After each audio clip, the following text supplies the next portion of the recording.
Alright folks, welcome back to Irish and Scottish fishing and fly tying.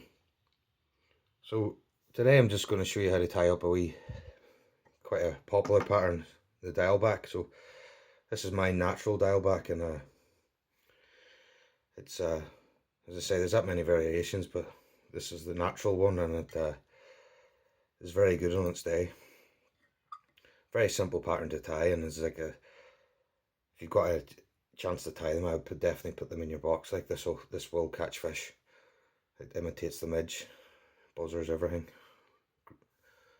So we'll just get into it anyway. So like everything, I'm tying this one in a size 10 B175, and you can tie it in a size 12 and all that as well. So we'll just go through the materials. So I'm just going to use UNI-THREAD 8.0 in black, and I'm just going to start off with a nice layer of thread just to there. Just tighten the vise up. Then you're going to want to come in with your rib. I'm using VENIARDS copper wire extra fine for this one. So I'll get my rib,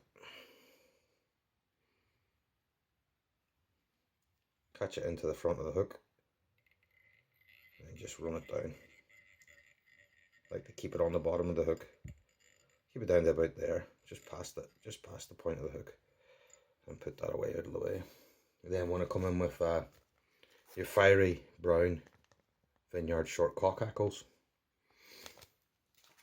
and for the tail, so I like to, as I said, I've already got one prep, so all I do is pull them out like this, so I roughly know what I've got, and I grab about a centimetre of the fibre.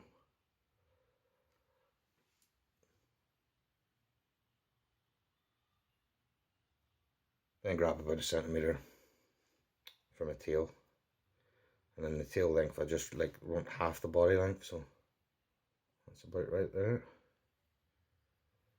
Then I catch it in. A couple of turns just to make sure I'm happy with the tail, and holding the tail, come back so it stays at the top of the hook. That's it. Work your way back up. Come in with your scissors, snip at an angle so it holds the body.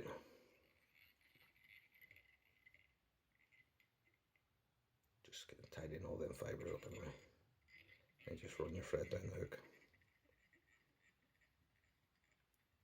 like that. Then I'm going to come in with Peacock HERL natural. I'm going to grab 2 strands, and then I grab them, and there's the stalks there. So what I like to do, I like to take about 2 inches off the stalks, and then I tie in from the stalk. So then again up to the eye, catch it in at the top of the hook so you're happy, and then run the thread back down the hook, keeping the Peacock HERL on the top, and back up.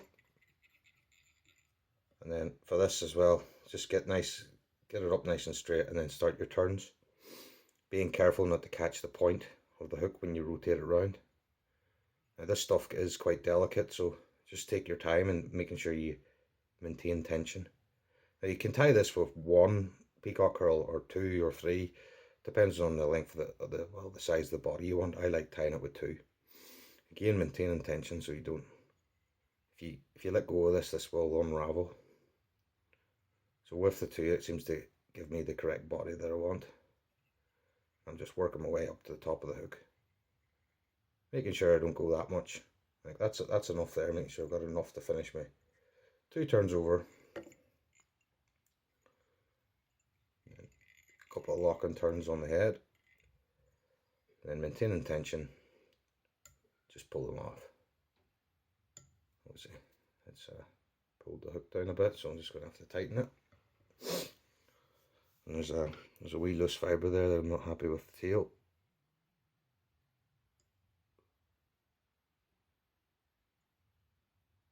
Just going to take that away. Wee quick lick of my hands. I like licking the fans then for rotating the fibre back. Just gives it a better profile, because some people come in and snip it, but if you lick it and pull back, tightens it up, and then come up with your rib. Just take your time with your rib as well. Again, maintaining tension. As it says, if you let go of it, sometimes it will unravel. But nice evenly spaced turns, just working your way up. If you want, you can use a thicker wire, but I like using the extra fine stuff for this. All it is for me anyway, it's just to hold the peacock HERL, because it is quite weak. It's quite weak, and it will shear if it's not ribbed, especially when a fish is, well, a trout's teeth will take it straight off. So that's it all the way up, and all you want to do is hold a bit of tension and then just helicopter it off. That's it. A couple of tidy turns just to tidy it up.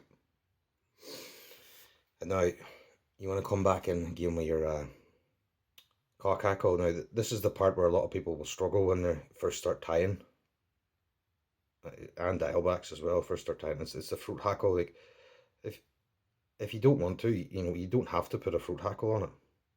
Like traditionally the pattern does have a fruit hackle, but you don't have to do it.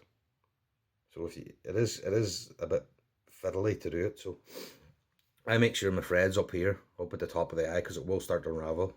And then once I'm happy with the size of the throat, I'll come in here and pinch. You can rotate your hook round and tie it on the other way, but I find it easier this way. So all I do is come in roughly about the size, like that, and bring a loose turn up.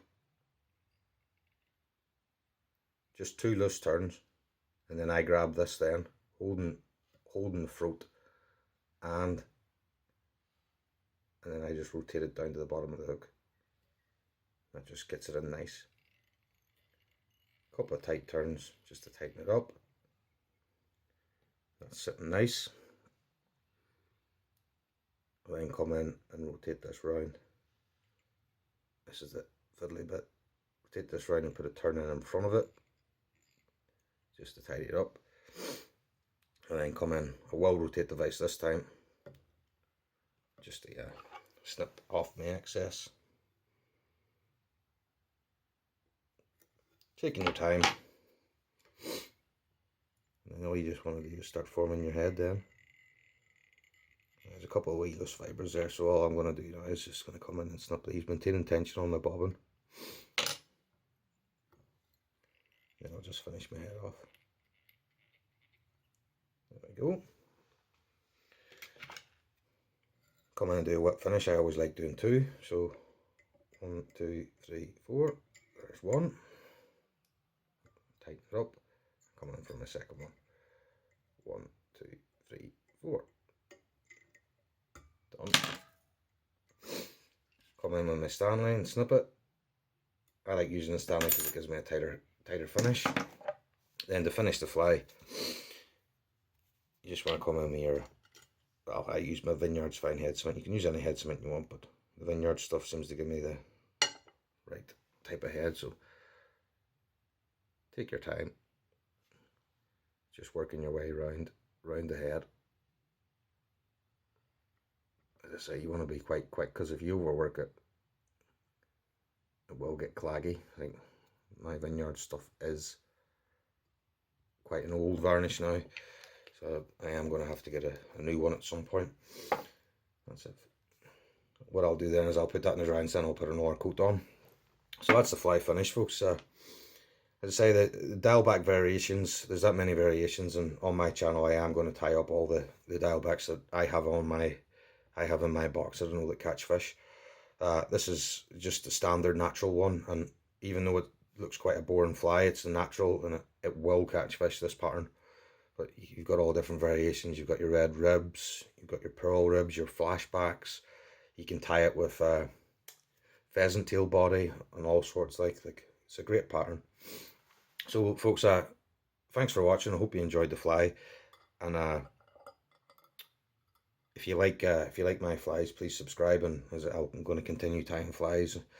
As I say, I'm just going to change it up, change the variations up. I might tie a cruncher up, just whatever I feel like. I'm just going to be filling up a couple of boxes, and then eventually, when we get out in the water again, I'm going to be doing some videos of me catching fish. Well, hopefully catching fish with the patterns I've tied up on this channel.